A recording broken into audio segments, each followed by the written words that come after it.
रानो चिड़िया एक अनाथ और बान चिड़िया थी, लेकिन उसकी ममता गहराइयों से भरी हुई थी। जंगल में ठंडी ठंडी हवा चल रही थी, पेड़ धीरे धीरे झूम रहे थे। जंगल में चारों तरफ हरियाली ही हरियाली थी और पक्षियों की चहचहाट से पूरा जंगल गूंज रहा था। रानो चिड़िया अपने घोंसले में बिल्कुल सुस्त बैठी हुई थी। उसके पंख लटके हुए थे और आंखें भी मुरझाई हुई थीं। तभी बंटी कबूतर उड़ता हुआ रानो चिड़िया के पास आ जाता है। अरे रानो बहन, आज तो सूरज भी तुम्हारे बिना उगता अजीब लग रहा है। रोज तो तुम हम सबसे पहले तैयार हो जाती हो और आज ऐसे अकेली बैठी हो, कुछ बात हो गई है क्या? तभी उड़ता हुआ मिठू तोता सीधे रानो चिड़िया के पास आता है। अरे रानो बहन, कुछ तो गड़बड़ है। तुम्हारा चेहरा उतरा हुआ लग रहा है, तुम्हारी आवाज भी खोई खोई सी है। तुमने कुछ खाया भी है या नहीं? तभी कालू कौवा भी उड़ता हुआ आता है और रानो चिड़िया को एक फल दे देता है। ये लो रानो, ये ले लो, तुम्हारा पसंदीदा फल है। लेकिन सच सच बताओ रानो बहन, क्या तुम्हारी तबीयत खराब है या फिर दिल में कोई और बात है? तुम हम सबकी जान हो रानो, तुम्हें ऐसे उदास देखकर मुझे तो बहुत डर लग रहा है।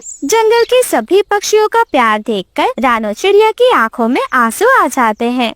हाँ, शायद तबीयत ठीक ही नहीं है। मन भी बीमार है आज, पता नहीं क्यों। आज सुबह से ही दिल घबराया हुआ लग रहा है। ऐसा लग रहा है जैसे कुछ बुरा होने वाला है। पंखों में अजीब सी थकावट है, सिर भी भारी भारी है और तुम सबको उड़ते देखती हूँ तो मन करता है मैं भी उड़ूं, लेकिन आज शरीर मेरा साथ ही नहीं दे रहा। अरे रानो बहन, तुम आराम करो, हम सब थोड़ी थोड़ी देर में वापस आ जाएंगे। तुमसे प्यारी चीज कोई नहीं है हमारे लिए। अगर जरूरत पड़ी तो मैं दाना लाऊंगा तुम्हारे लिए, तुम बस अपना ख्याल रखो।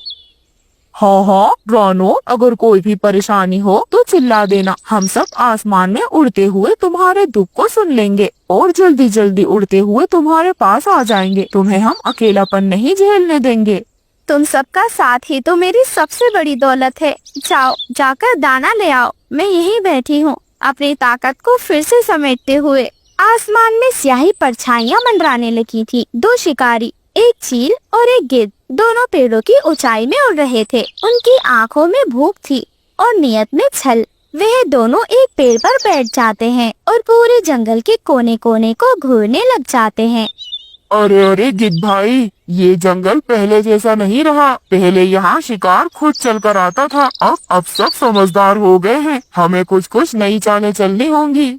सही कह रहा है तू, लेकिन सुना है ना, जब कोई कमजोर होता है तो वही सबसे पहले अकेला होता है। हमें बस उसी को पहचानना है। जो झुका हुआ है वही टूटने के करीब होता है। उसी की तलाश करनी है और शिकार कर कर अपना पेट भरना है। तू बहुत गहरा सोचता है। चल, आज उस कालू कौवे पर नजर रखते हैं। वो अक्सर अकेला उड़ता है, तेज जरूर है मगर सावधान नहीं है। लापरवाही से उड़ता है वो, ना आगे देखता है ना पीछे, अपनी ही धुन में मगन रहता है। कालू कौवा, बंटी कबूतर और मिठू तोता तीनों दाना चुगने में लगे हुए थे।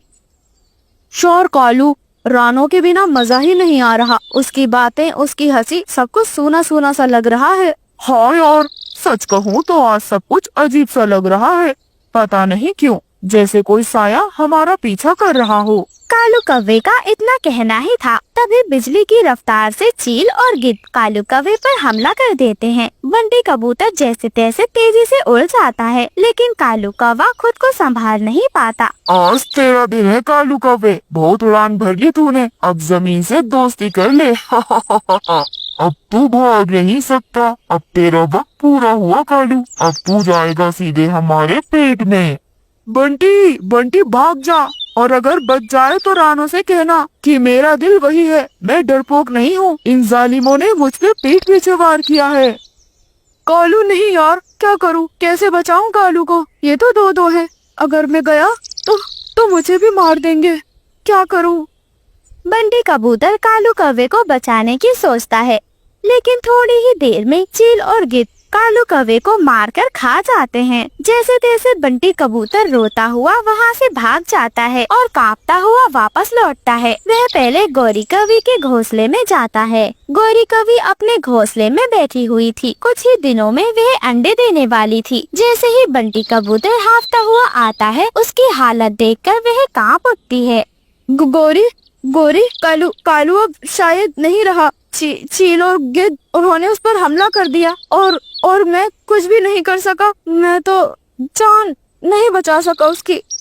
मैं बहुत बहुत पछता रहा हूँ। नहीं नहीं, ये नहीं हो सकता कालू। नहीं नहीं, कालू जी को कुछ नहीं हो सकता। गौरी कवि इतना सुनकर बेहोश हो जाती है। गौरी गौरी, खुद को संभालो। तुम्हें तो माँ बनना है। तुम्हारे अंडे, कालू के बच्चे, तुम्हें सबको देखना है। रानो चिड़िया को जब इस बात का पता चलता है, वह सीधे गौरी कवि के घोंसले में आ जाती है। गौरी बहन, मैंने सब कुछ सुन लिया है। देखो, मैं जानती हूँ किसी को खोने का दर्द क्या होता है। जब अपना कोई नहीं होता तो हर दिन भारी लगता है। मैं तुम्हारे लिए दाना लाऊंगी, तुम्हारे बच्चों के लिए घोंसला सजाऊंगी। तुम बस मजबूत रहो। रानो चिड़िया की आवाज सुनकर गौरी कवि को होश आ जाता है। ऐसे ही धीरे धीरे समय बीतता जाता है। कुछ ही समय बाद गौरी कवि दो सुंदर सुंदर अंडे दे देती है। रानो चिड़िया हर दिन उन्हें संभालती, गौरी का ख्याल रखती। लेकिन एक रात चील चुपचाप आया। चील की अंधेरे में आंखें चमक रही थी। अरे वाह वाह, आज तो अंडे का स्वाद मिलेगा। उस कौवे की विधवा अब अकेली है और अंडों की रखवाली कौन ही करेगा। जैसे ही चील उन अंडों के पास जाता है, गौरी कवि की आँख खुल जाती है।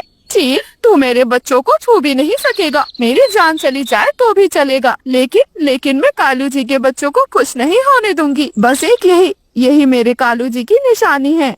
और फिर दोनों आपस में भिड़ जाते हैं। दोनों में संघर्ष होता है, लेकिन गौरी कवि की जान चली जाती है। वही चील भी थक हार कर वहाँ से भाग जाती है। उसे डर था कहीं जंगल में और ज्यादा पक्षी इकट्ठे न हो जाएं। गौरी कवि के बच्चे जोर जोर से रो रहे थे। सुबह हो जाती है। रानो चिड़िया गौरी कवि के घोंसले की ओर आती है। गौरी कवि वहाँ पर मरी पड़ी थी। रानो चिड़िया ये देखकर डर जाती है। गौरी बहन, उठो उठो गौरी बहन, क्या हुआ? ये बच्चों की रोने की आवाज सुनकर मैं आई थी। आपको क्या हो गया? हे भगवान, ये क्या हुआ है? गौरी मरी पड़ी है और अंडों में से 2 बच्चे निकल चुके हैं। इनका ख्याल कौन रखेगा? कुछ देर रोने के बाद रानो चिड़िया उन बच्चों की ओर देखती है। हे भगवान, अब ये बच्चे अनाथ हो गए हैं, जैसे मैं थी।